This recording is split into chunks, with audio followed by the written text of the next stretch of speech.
Jurgen, first of all, there's been reports out of Portugal that Jota could miss the World Cup. Can you bring us up to speed on exactly how serious his injury is? And also the fact that you're playing Monday, Wednesday, Saturday, what problems does that create for you in terms of looking after your players? Well, for someone like Andy Robertson, for instance, just back from injury, played 99 minutes at the weekend. Yeah, really not good news. Diogo, yes, he will miss the World Cup. Pretty serious injury in the muscle, calf muscle, and now we have to. The recovery starts, or the process starts. Let me say like this, and yeah, so that's it pretty much. So that's the first diagnosis, which was pretty clear, and all the rest will now follow in the next few days. So very sad news for the boy, for us of course as well, for Portugal, for everybody. So yeah, that's it. Yeah, you're right. We need to have a look at that. And in general, we always try, and if we can consider it lineup-wise, then we will do that. So we see how the boys feel today when they come in. It's now second day after the game, and same moment -1 intense period. We are used to intense periods, so it's not the biggest difference, but it's clear. Full energy will be required. Again against West Ham in a good moment, we have to say. They're just a similar start to the season like we had, I would say, but since then they found their way back and are a really strong side. Just to clarify with you, does he need an operation? No. David Moyes said he hopes you are in the dugout tomorrow night. So part of this job is you want to play against the best, compete against them, and Jurgen is up there with them all. Do you know yet whether you're going to face a touchline ban, and do you agree with David Moyes as well when he says, look, anyone who's in that kind of situation would effectively feel the same? He says, we have great respect for referees and the work they have to do. I hope in their way they will understand that for 90 minutes and a bit longer, we might lose our heads a little bit. I think I will be there tomorrow because it's nothing really happened yet, but I don't think that something will happen tomorrow, to be honest, a few hours before the game. I know where David is coming from. Yeah, that's clear. I still think I should have dealt differently with the situation, which I actually do usually. I said I explained it after the game. In this moment you could not bring me in this mood, no chance. But the whole game led to that, maybe a little bit. The way it went, the way it was a very, very intense game with a lot of decisions we both managers didn't understand on both sides. And this was then for me like, I don't know. In Germany we say the one drop who let the bucket overflow. Does that make sense somehow? Yeah, okay. Sorry again? The straw that broke the camel's back. Oh, okay. Yeah. Good. I'm not sure I can use that because I still don't understand it. But no, I promise that I'm not happy with my reaction. But it's again, that's the way it was, and everybody saw it. I was sitting after the game in the office of Anthony Taylor and spoke about completely calm about all the situations and how he saw the game and how I saw the game, and it was a completely calm discussion. And but anyway, that's the situation. I got a red card, and now we wait for the process, pretty much. And clearly, it was a great win on Sunday. Absolutely. There has been fallout after it, though. Has that overshadowed the win at all? Because it should not, but I'm just thinking it appears that the relationship between the two clubs is maybe fractured, and I wondered where you see responsibility for trying to improve it.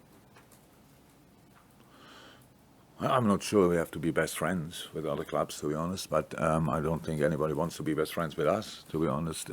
Never heard about that, at least. It's a completely normal competition. But apart from that, again, it started here with the question and answered it, and then all the rest was made of it, and I know what I thought when I said it, and I thought I have put it all in perspective and said how much I respect everything what they are doing, and then at the end, obviously, it was still not right for some. But I think the most important thing, I thought, as a club, as a team, together with our supporters, we showed an incredible performance on Sunday. Incredible performance. Yes, and if then something happens, if one guy throws a coin, then it's one fan, I think, and it's a massive mistake, definitely, and will get punished. And after the game, if something happens there, it's one supporter or maybe two supporters and not all of them. And I think that's true. It looks like it gets overshadowed because it was an absolute brilliant performance against an incredibly strong side in a super intense game. I was at situations which I don't want to see in a football game, because we have to save the players as well. It's a really important job as well that the referees have. You could see how the game developed. The players always tried a bit more and a bit more and a bit more, and in the end, wow, how can you do that? And that's just not. And there was another game this season which I watched, where it was similar and ended up in red cards for the coaches as well. It was Tottenham. Was it Chelsea? Yeah. We thought as well, watched the game and you thought in front of the television, oh my God, what's going on here? It was super intense. And no excuse. That's not. I don't use that as an excuse for me. It's just that's what was the game. And how I said, I thought the performance was outstanding individually as a unit as well. It was absolutely great. And after the game, then all the talks go about what I said and what I did and what people make of it.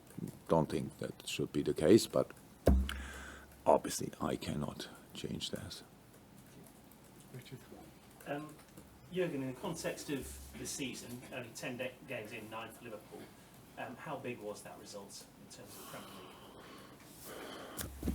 My English is not good enough. In the context of the season, I understood the question. My English is not good enough to express how important it was. Very. From all different perspectives or whatever, it was the performance we needed. It was the way we had to defend. It was the way we had to commit. It was the way. And again, I don't want to cut out our supporters, because what they did so far in this season is absolutely exceptional. A very emotional crowd in a situation we all are a bit spoiled. Like might be difficult sometimes, but in the end, the boys find a way. But our supporters understood pretty quickly in this season that it's obviously not a smooth start into the season, and how they react and how they perform in the games, not on the home games, in away games as well, is absolutely exceptional. I really don't take that for granted, and that makes it special. And then something like this is possible. So it was massive, this game. To win it was massive. You can lose this game 1-0 and play exactly the same game, and then we see as well, okay, we can cause them problems on our day, stuff like this, but in the end, to really feel and use it in the end, you need the result as well, and that's what we got. A great result, obviously, but I guess it makes this game against West Ham even more important now to back it up, doesn't it? Look, when you create a start like we created it, however we did that, there's a moment in the season when you realize, okay, that means now, from now on, they're all finals. And that's already a few weeks ago that we realized that. And so that means, I'm not sure if we can give the West Ham game even more importance than we already put in, because at 100% there's a natural barrier.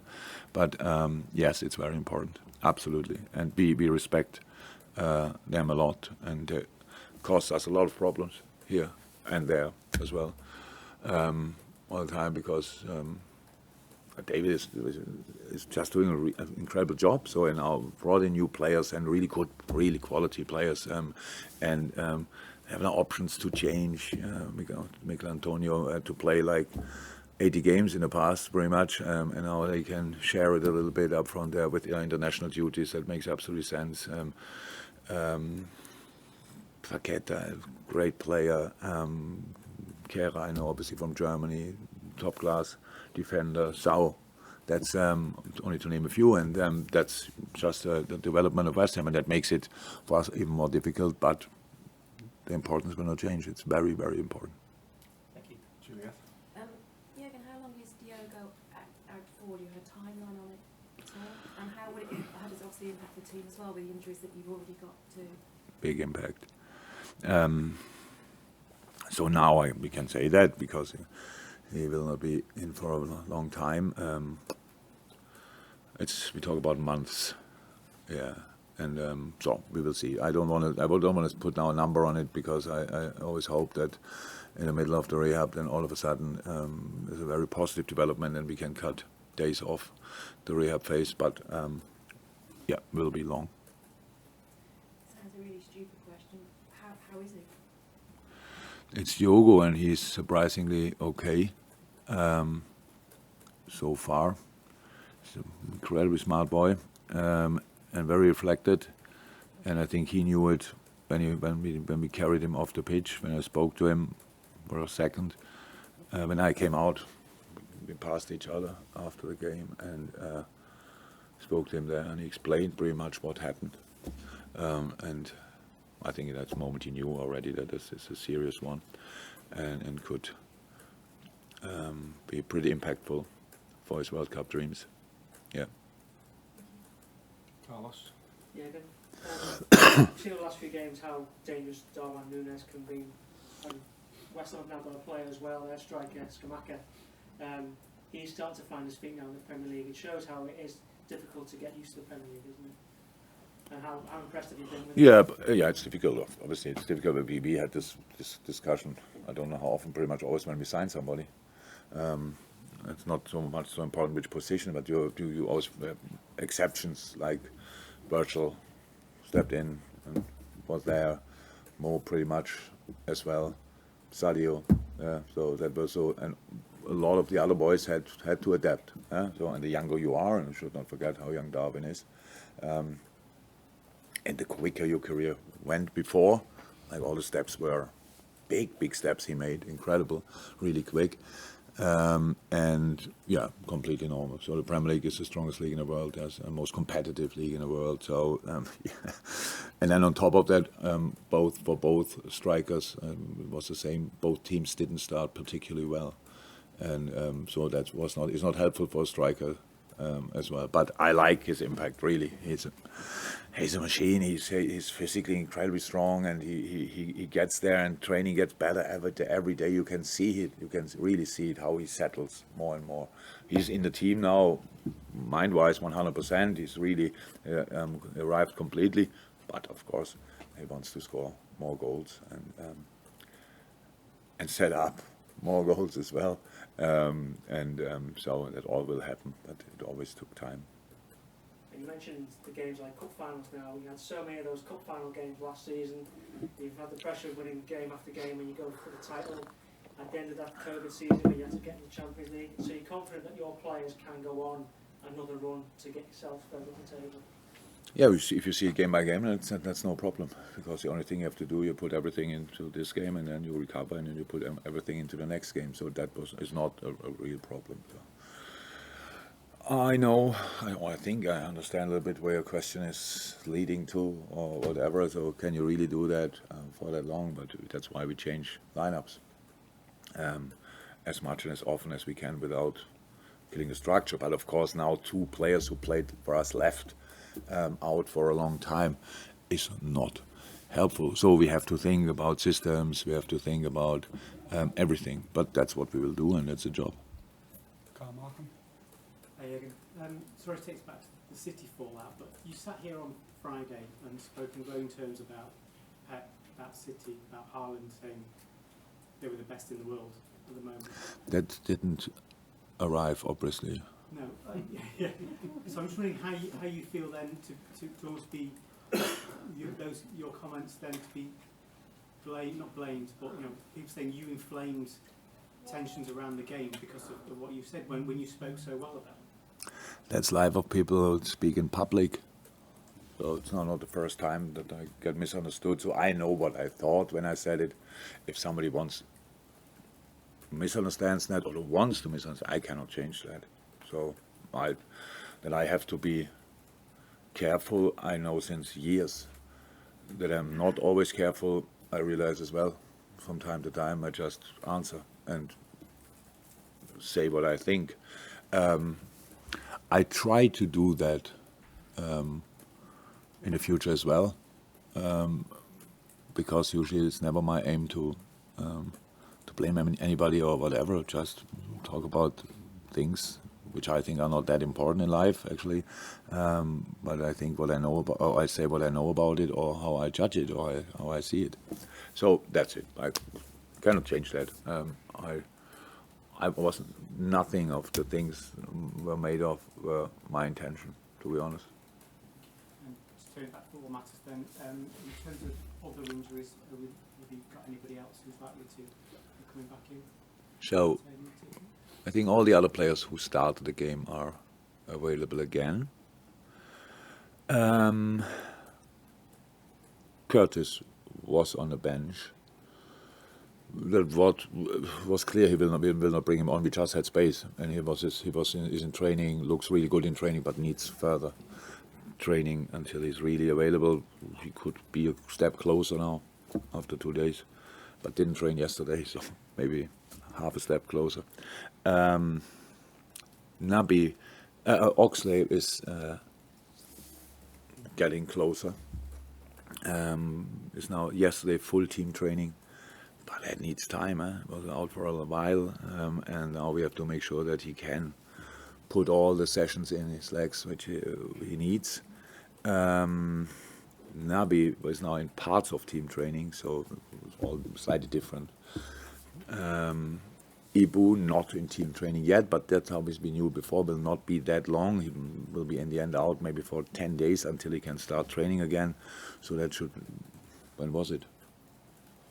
Was Rangers, Ibu, Rangers. So tomorrow it's a week. Yeah, tomorrow it's a week, and that's then maybe Saturday, whenever he can come is back in team training. He was not long out, so if he can train fully, he's available. Joel is still a little bit away, and of course Luis as well, not even close to team training. You've got to fit in embargo sections, as said. Kelvin is completely back in team training. So he had a little setback, got a hit on the ankle, so we had to keep him out. But now I think he's ready to play U23s at the weekend, which would be absolutely great. We've had a lot of hands up, so I apologise we can't fit with him, but the two put hands up first, James Pearce and then Mark out, and then you have to move on. Yeah, and just going on from what Carl said, City claimed yesterday that what you said on Friday was borderline xenophobic. Just wondered what you made of, that's obviously a serious thing to suggest. And also, are you surprised that they still haven't publicly condemned the Hillsborough chanting from the away end on Sunday? This kind of question I would like not to answer. It's not because there's nothing really to say about, but we responded as a club, I think, to that. So I think that's what we had to do. Apart from that, everything what a non-native English speaker who could say is would be open to misinterpretation again. I really think there's no reason for that. No, we just reacted as a club, and that's it. Mark? You said earlier on that you don't have to be best friends with every club. Some friends. It cannot be. Exactly. Tell me two clubs who are best friends. No, Find them. The question is, do you think there's enough respect between clubs? Of course there's respect. How? Is there enough respect from City to this club? Again, a question a question I can't even answer because I have no idea. You have to ask that people at City. I think that the game was highest intensity. We fought for everything and stuff like this. That's how it should be. To top, come on, you were all brilliantly entertained. That's how football should be. Again, a training game like this would not be possible because I would be there with the whistle all the time and say, no, stop, don't do that, not like this, and all these kind of things. But that was part of this game as well. But apart from that, nothing really to say.